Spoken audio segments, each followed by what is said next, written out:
Hi everyone, welcome back to Chinnu's taste birds. ഇന്ന് ഞാൻ നല്ല ടേസ്റ്റി ആയിട്ടുള്ള ഞണ്ട് ബിരിയാണിയുടെ റെസിപ്പി ആയിട്ടാണ് വന്നിരിക്കുന്നത്. അപ്പോൾ ഇത് നല്ല സൂപ്പർ ടേസ്റ്റാണ്.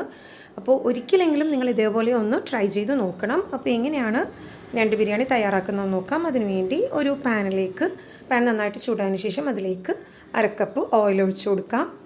ഓയിൽ നന്നായിട്ട് ചൂടായതിന് ശേഷം അതിലേക്ക് 3 സവാള നീളത്തിൽ അരിഞ്ഞത് ചേർത്ത് നന്നായിട്ട് ഇതൊന്ന് വഴറ്റിയെടുക്കണം. അപ്പോൾ നമ്മൾ ആദ്യമേ ഞണ്ട് ബിരിയാണിക്ക് വേണ്ടിയുള്ള മസാല തയ്യാറാക്കിയാണ്. അപ്പോൾ ഈ സവാള പെട്ടെന്ന് വഴന്ന് കിട്ടാൻ വേണ്ടി അതിലേക്ക് കുറച്ച് ഉപ്പും കൂടെ ചേർക്കുകയാണെങ്കിൽ പെട്ടെന്ന് തന്നെ വഴന്ന് കിട്ടും. സവാള ഒരുവിധം വഴറ്റിയെടുക്കുക. ഇനി ആ സമയത്തിനുള്ളിൽ കുറച്ച് ഉള്ളി, പച്ചമുളക്, ചെറിയല്ല ഒരുവിധം വലിയ പീസ് ഇഞ്ചി, കുറച്ച് വെളുത്തുള്ളിയും കൂടെ ഈ ഒരു പാകത്തിനൊന്ന് ചതച്ചെടുക്കുക. ഞാനിതെല്ലാം 100 ഗ്രാം വീതമാണ് എടുത്തിട്ടുള്ളത്. ഇഞ്ചിയും വെളുത്തുള്ളിയൊക്കെ നന്നായിട്ട് ചേർക്കുന്നതായിരിക്കും നല്ലത്, ഞണ്ട് റെസിപ്പി ആയതുകൊണ്ട് തന്നെ. ഇനി സവാള ഈ ഒരു പാകത്തിന് വഴന്നതിന് ശേഷം ഇതിലേക്ക് നമ്മൾ ചതച്ച് വെച്ചിരിക്കുന്ന പച്ചമസാലകൾ ചേർത്ത് കൊടുക്കാം. എന്നിട്ട് ഇതൊന്നുകൂടെ ഒന്ന് വഴറ്റിയെടുക്കണം. പിന്നെ ഈ ഒരു പാകത്തിന് വഴറ്റിയെടുത്തതിന് ശേഷം അതിലേക്ക് 3 തക്കാളി ചെറുതായി അരിഞ്ഞതും കൂടെ ചേർത്ത് കൊടുക്കാം. പിന്നെ കുറച്ച് മല്ലിയിലയും പുതിനയിലയും കുറച്ച് കറിവേപ്പിലയും കൂടെ ചെറുതായി അരിഞ്ഞത് ഇതിലേക്ക് ചേർത്ത് കൊടുക്കാം. കറിവേപ്പില എൻ്റെ കയ്യിൽ ഇല്ലായിരുന്നു, ഞാൻ മല്ലിയിലയും പുതിനയിലയും മാത്രമാണ് ഇട്ടിട്ടുള്ളത്. കറിവേപ്പിലയും കൂടി ഇടുകയാണെങ്കിൽ കുറച്ചുകൂടെ നല്ല ടേസ്റ്റ് ആയിരിക്കുള്ളൂ. അപ്പോൾ മസാല നന്നായിട്ട് വഴന്ന് വന്നിട്ടുണ്ട്. ഇനി ഇതിലേക്ക് 3 ടീസ്പൂൺ കുരുമുളക് പൊടി ചേർത്ത് കൊടുക്കാം. അപ്പോൾ കുരുമുളക് ഓരോരുത്തരുടെ എരിവിൻ്റെ ഇഷ്ടം അനുസരിച്ച് ചേർക്കാവുന്നതാണ്. നമ്മളിതിൽ വേറെ മുളക് പൊടിയൊന്നും ചേർക്കുന്നില്ല. പിന്നെ ഇതിലേക്ക് 1 ടീസ്പൂൺ ഗരം മസാല, 1 ടീസ്പൂൺ മഞ്ഞൾപ്പൊടിയും കൂടെ ചേർത്ത് കൊടുക്കാം. അപ്പോൾ ഞണ്ടായതുകൊണ്ട് തന്നെ കുറച്ചുകൂടെ നല്ല എരിവുള്ളതായിരിക്കും കുറച്ചുകൂടെ ടേസ്റ്റ്. അപ്പോൾ അത് ഓരോരുത്തരുടെ ഇഷ്ടമനുസരിച്ച് എരിവ് കൂട്ടുകയും കുറയ്ക്കുകയൊക്കെ ചെയ്യാവുന്നതാണ്. ഈ മസാലയുടെ പച്ചമണം ഒന്ന് മാറുന്നവരെ അതൊന്നുകൂടി ഒന്ന് വഴറ്റിയെടുക്കണം.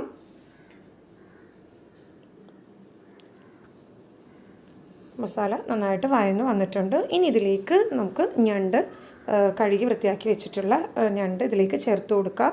ഞാനിത് വാങ്ങിച്ചപ്പോൾ 2 കിലോ ഞണ്ട് ഉണ്ടായിരുന്നു. പക്ഷേ ഇതിൻ്റെ തോലൊക്കെ കളഞ്ഞ് വരുമ്പോൾ പിന്നെ ഒരു 1.5 കിലോ ഞണ്ടേ ഉണ്ടാവുള്ളൂ ഇതിൽ.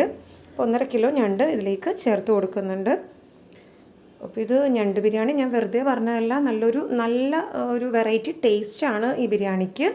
അപ്പോൾ ഞാനിതിപ്പോൾ 2ാമത്തെ പ്രാവശ്യമാണ് ഞണ്ട് ബിരിയാണി ഉണ്ടാക്കുന്നത്. അപ്പോൾ ഇനി ഇതൊന്ന് മൂടി വെച്ച് മസാലയും ഞണ്ടുമൊക്കെ ശരിക്കും ഒന്ന് പിടിച്ച് കിട്ടുന്നവരെ ഒന്ന് മൂടി വെച്ച് വേവിച്ചെടുക്കാം. ഇതിൽ വേറെ വെള്ളമൊന്നും ചേർക്കേണ്ട ആവശ്യമില്ല. ഇപ്പോൾ തന്നെ ഞണ്ട് നന്നായിട്ട് തിളച്ച മസാലയൊക്കെ പിടിച്ച് വന്നിട്ടുണ്ട്. ഒരു 10-15 മിനിറ്റ് വരെ ഒന്ന് കുക്ക് ചെയ്തെടുത്താൽ മതി ലോ ഫ്ലെയിമിൽ.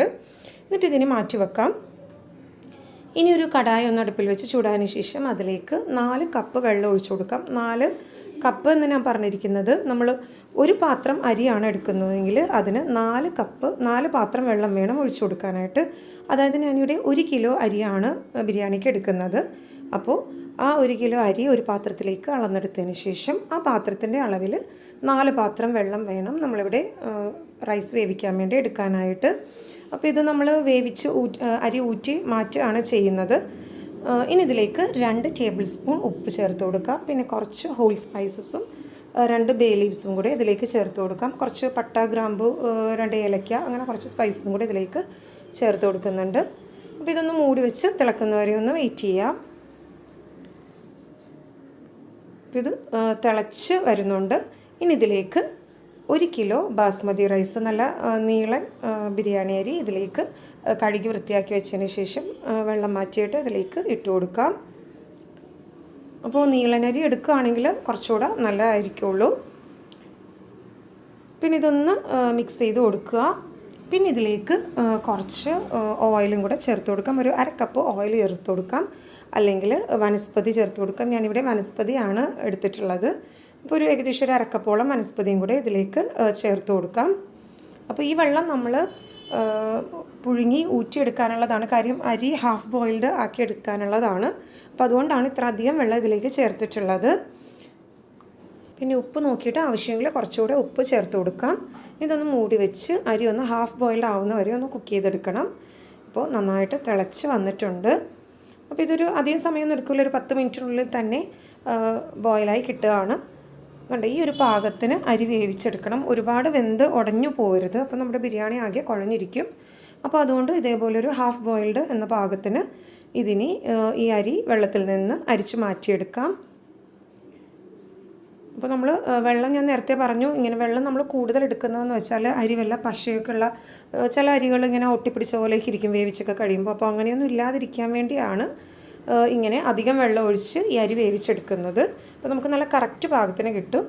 ഇനി ആ പാനിൽ നിന്ന് വെള്ളമെല്ലാം മാറ്റിയതിന് ശേഷം അതിലേക്ക് ഒരു 1/2 കപ്പ് വനസ്പതി ചേർത്ത് കൊടുക്കുക. വനസ്പതി അല്ലെങ്കിൽ ഓയിൽ, കോക്കനട്ട് ഓയിലോ സൺഫ്ലവർ ഓയിലോ നിങ്ങളുടെ ഇഷ്ടമനുസരിച്ച് ചേർക്കാവുന്നതാണ്. ഞാനിവിടെ വനസ്പതിയാണ് എടുത്തിട്ടുള്ളത്. പിന്നെ ഇതിലേക്ക് കുറച്ച് കാഷ്യൂസും ഒന്ന് ചേർത്തൊന്ന് വഴറ്റിയെടുക്കാം. അപ്പോൾ അതൊക്കെ നിങ്ങളുടെ ഇഷ്ടമനുസരിച്ച് ചേർക്കാവുന്നതാണ്. നമുക്കൊന്ന് ഗാർണിഷ് ചെയ്യാൻ വേണ്ടി ആവശ്യത്തിനുള്ളത് നിങ്ങളുടെ ഇഷ്ടമനുസരിച്ച് ചേർത്ത് കൊടുക്കാം. അപ്പോൾ കാഷ്യൂ നട്ട്സ് ആദ്യം ഒന്ന് വഴറ്റിയെടുത്തതിന് ശേഷം അതിലേക്ക് കുറച്ച് റൈസിൻസും കൂടെ ചേർത്ത് കൊടുക്കാം. എന്നിട്ട് അതുകൂടെ ഒന്ന് വഴറ്റിയെടുക്കണം. അപ്പോൾ ഇതൊക്കെ നമുക്ക് ലാസ്റ്റ് ബിരിയാണി ഗാർണിഷ് ചെയ്യാൻ വേണ്ടിയുള്ളതാണ്. അപ്പോൾ ഇതൊന്ന് ആദ്യമേ മാറ്റിയെടുക്കാം. അപ്പോൾ ഈ ഒരു പാകത്തിന് വഴന്നതിന് ശേഷം നമുക്ക് കാഷ്യൂ നട്ടും റൈസിൻസും ഒക്കെ ഈ പാത്രത്തിൽ നിന്ന് കോരി മാറ്റാം. എന്നിട്ട് ഇനി ബാക്കിയുള്ള എണ്ണയിലേക്ക് 2 സവാള നീളത്തിലരിഞ്ഞത് ആവുന്നതും തിന്നായിട്ട് തന്നെ അരിയാൻ ശ്രദ്ധിക്കുക. എന്നിട്ട് അതും കൂടി ഇതിലേക്ക് ചേർത്ത് സവാള നല്ല ഗോൾഡൻ ബ്രൗൺ കളർ ആവുന്നത് വരെ ഈ എണ്ണയിലൊന്ന് പൊരിച്ച് കോരിയെടുക്കാം. അപ്പോൾ ഈ ഒരു പാകത്തിന് സവാള വറുത്തെടുക്കുക. എന്നിട്ടിത് ഈ പാത്രത്തിൽ നിന്ന് കോരി മാറ്റാം. ഇനി നമുക്ക് ഫ്ലെയിം ഓഫ് ചെയ്ത് കൊടുക്കാം. എന്നിട്ട് ഒരു ചെറിയ ബൗളിലേക്ക് ഒരു നാരങ്ങയുടെ നീര് കുരു കളഞ്ഞ് പിഴിഞ്ഞെടുക്കുക. ഇനി അതിലേക്ക് 2 തുള്ളി പൈനാപ്പിൾ എസൻസ് ചേർത്ത് കൊടുക്കാം. അപ്പോൾ പൈനാപ്പിൾ എസൻസ് ഒന്നും ചേർക്കുന്നത് അധികം ആവരുത്. അപ്പോൾ അതിൻ്റെ ആ ഒരു കുത്തലുണ്ടാവും നമ്മുടെ ബിരിയാണിക്ക്. അപ്പോൾ ഒരു 2 ഡ്രോപ്പ് ഇതിലേക്ക് ചേർത്ത് മിക്സ് ചെയ്ത് വെക്കുക. ഇനി ബിരിയാണി പോട്ടിലേക്ക് നമ്മൾ നേരത്തെ വേവിച്ച് വെച്ചിട്ടുള്ള പകുതി റൈസ് ഇതിലേക്ക് എല്ലാ ഭാഗത്തേക്കും ആവുന്ന വിധത്തിലൊന്ന് സ്പ്രെഡ് ചെയ്ത് കൊടുക്കുക. ഇനി നമ്മൾ ബിരിയാണി ദമ്മിലിടാൻ പോവുകയാണ്. അപ്പോൾ ആ റൈസ് എല്ലാ ഭാഗത്തേക്കും ഒന്ന് സ്പ്രെഡ് ചെയ്ത് കൊടുക്കുക. നമ്മൾ വേവിച്ച് വെച്ചിരിക്കുന്നതിൽ നിന്ന് പകുതി മാത്രം ആദ്യം എടുത്താൽ മതി ഫസ്റ്റ് ലെയറിന് വേണ്ടി.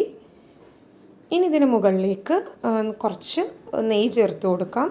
ഒരു 2-2.5 ടീസ്പൂണോളം നെയ്യ് ഇതിലേക്ക് എല്ലാ ഭാഗത്തേക്കും ആവുന്ന വിധത്തിലൊന്ന് സ്പ്രെഡ് ചെയ്ത് കൊടുക്കുക. പിന്നെ നമ്മൾ നേരത്തെ എടുത്ത് വെച്ചിട്ടുള്ള പൈനാപ്പിൾ എസൻസും ലെമൺ ജ്യൂസും കൂടിയുള്ളത് ഇതിന് മുകളിലേക്ക് കുറച്ചൊന്ന് തളിച്ചു കൊടുക്കാം. കൈ കൊണ്ടൊന്ന് എല്ലാ ഭാഗത്തേക്കും ആവുന്ന വിധത്തിൽ ഒന്ന് സ്പ്രെഡ് ചെയ്ത് കൊടുത്താൽ മതി.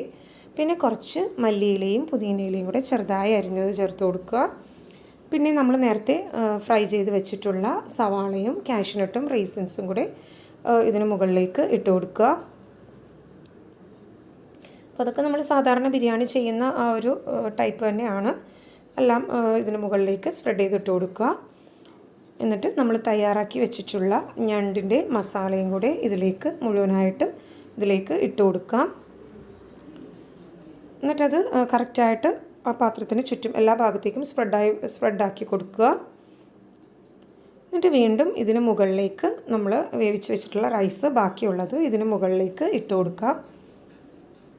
എന്നിട്ട് അതിന് മുകളിലേക്ക് വീണ്ടും കാഷ്യൂ നട്ടും റൈസിൻസും പിന്നെ ലെമൺ ജ്യൂസ് പിന്നെ സവാളയും നെയ്യും കൂടെ ഇതിന് മുകളിലേക്ക് എല്ലാ ഭാഗത്തേക്കും ആവുന്ന വിധത്തിൽ സ്പ്രെഡ് ചെയ്ത് കൊടുക്കുക.